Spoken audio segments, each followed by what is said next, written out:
আমাকে বাড়ি বাড়ি করে ভেমন আমাদের ঘরে গালি দিলে কি কল কি আমার কার্য করলে চা চা লক্ষ্মীকে দাম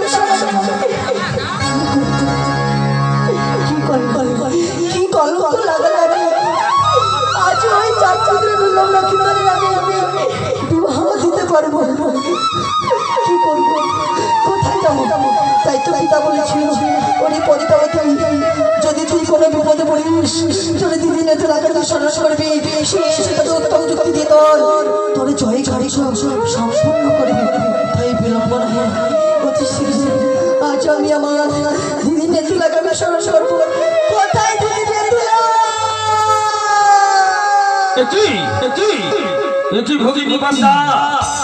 তুমি আমাকে স্মরণ করেছো কেন? আমি তোমার কণ্ঠস্বর শ্রবণে তোমার নিকটে ছুটে যাব। তুমি ভেবো না পদ্মা, আমি তোমায় শান্তি দেব। আরে ভাবে পদ্মা চান্দুর বিবাদরে ওরে হায় ভাবে পদ্মা ও কি ভাবে পদ্মা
অঙ্গের শোভা দিয়া তার চোখে জল এমন কি হয়েছে তোমার চরণে শত কোটি প্রণাম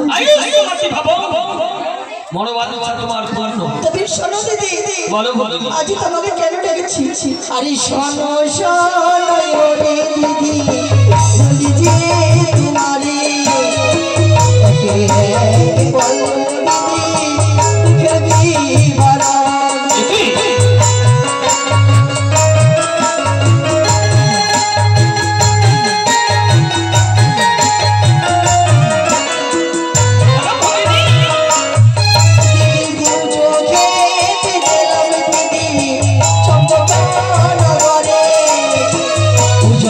পরিবতে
বলো ভগিনী, তুমি তো স্বর্গ থেকে মণিরুদ্র উষাকে এনে মধ্য ধামে সরকার গর্বে লক্ষ্মীন্দর রূপে জন্ম দিয়েছে।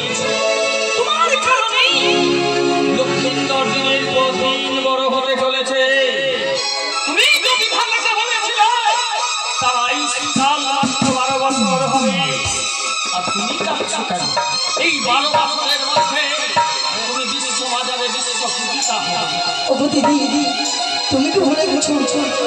সেই দিন একটা পুরুষকে বলেছিলাম আমি অষ্টম বয়সে কাছে কাছে আমিও হলো, কিন্তু আমি লক্ষ্মীন্দরের অঙ্গে কোনো কলঙ্ক লাগাতে পারছি না। সেই কি করে আমি হলো? ধীরে ভগিনী ধীরে, তুমি এক কাজ যুক্তি দাও। আমার বুদ্ধিতে তোমার চরণে অবশ্যই পুষ্পাঞ্জলি যদি হয় তুমি যুক্তি দাও। একদিন শ্রীমান দুর্লভ লক্ষ্মীন্দর মামি উদ্যানে গেরু খেলা খেলতে গিয়েছে, আর তুমি সেই আমার পরামর্শে তার মামি ধারণ করে তার খেলার বলটাকে চুরি করে তোমার আচরে রেখেছে। আর সেই খেলার বলটা খুঁজে না পেয়ে তোমার চরণে এসে মামি মামি করে করজোরে মিনতি করে বলেছিল, মামি তুমি তো আমার আমার আমার আমার খেলার বলটা নিয়েছি, তাই তুমি আমার খেলার বলটা দিয়ে দাও। আর তোমার সেই লক্ষ্মীন্দর চিনতে না পেরে মামি মামি করে ক্রন্দন করছে। আর তুমি তাকে দিকে ডাকতে বলেছিলে আমার পুত্র সন্তান নেই, তাই তোমাকে পুত্রের মতো ভালোবেসে আমার রান্না করা খাওয়া তোমায় খাওয়াবো বলে এই পুষ্পদান আমি ডাকতে এসেছি। আর তুমি অবশেষে আমাকে চুরি তাই লক্ষ্মীন্দর তার বন্ধুকে সঙ্গে করে নিয়ে তোমার কাছ থেকে বারবার ছিনিয়ে নিয়েছিল। আর সেই দিন তুমি তার মানে ধারণ করে ওই পুষ্পদান থেকে লক্ষ্মীন্দরের ঘরে হাত দিয়ে দূর করে পাঠিয়ে দিয়েছিলে। আর সেই লক্ষ্মীন্দর প্রতিক্রিয়া করেছিল, মামি তুমি যখন নিজ সন্তানকে চিনতে পারলে না, আমাকে দূর করে তাড়িয়ে দিলে, আমি অপ্রতিজ্ঞা করছি এই অপমানের প্রতিশোধ একদিন আদায় করে নেব। তাই আজ তোমার সুযোগ এসেছে ভগবতী, তুমি চলে যাও লক্ষ্মীন্দরের লক্ষ্মীন্দরকে সবসা আদেশ দেবে, বলবে যাও লক্ষ্মীন্দর ওই মান সরোবরে গেলে সেই মান সরোবরের গেলে তোমার জন্য এক পরমা সুন্দরী অপেক্ষা করে আছে। সেই পরমা সুন্দরীকে তুমি যদি হরণ করে তোমার চম্পকে নিয়ে আসো, দেখবি তোমার চম্পক আলোকিত হয়ে যাবে। দুর্লভ লক্ষ্মীন্দর কামে জর্জরিত হয়ে উন্মত্ত পাগলের মতো ছুটে যাবে সেই মান সরোবরের গেলে। আর তুমি সেই মুহূর্তে তুমি ছুটে যাবে কৌশিক নগরে গিয়ে লক্ষ্মীন্দরের মামি সুশীলার স্বয়ং কক্ষে গিয়ে সমস্যা বলবে, সুশীলা তুমি একটা পুত্রের জন্য লড়াই, পুত্র সন্তান তোমার মাই বলে তোমার সংসারী আছে।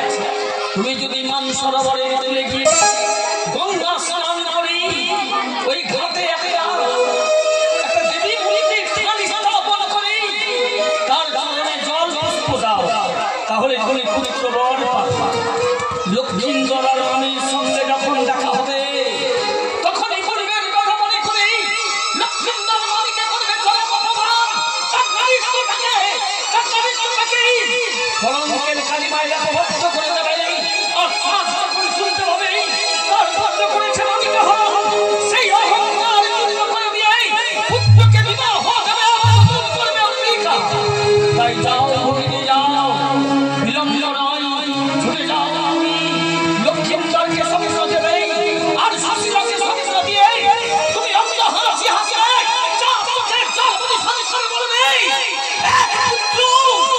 আমার কলঙ্ক জীবনে এনে দিয়ে আমার সর্বনাশ দেখে সত্যি বলেছ দিদি, সত্যি বলেছ।